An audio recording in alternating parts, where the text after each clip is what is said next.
Model Train Festival is an annual event. We do it between Christmas and New Year's.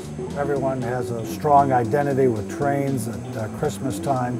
It seemed like a natural event for us to conduct. It's one of the best attended, if not the best attended week of the museum during the entire year, and we're very pleased with its success over time.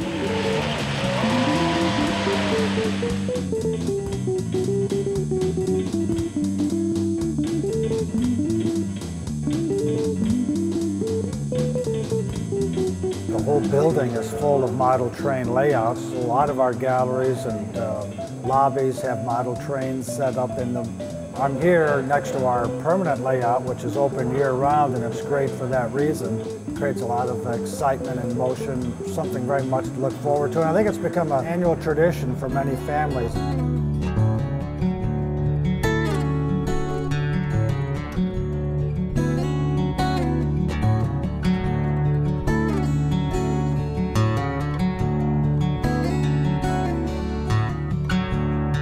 We've been coming to the show 15 years.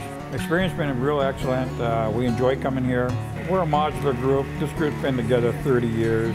We have our clubhouse over at Freight House Square. We do 3 shows a year, and the other 2 shows are charity shows, so the money that's raised is for charity. It's a hobby. I've been into it for 30 years in this club. I enjoy it. I like showing the public what we do, and I usually answer a lot of questions to the public.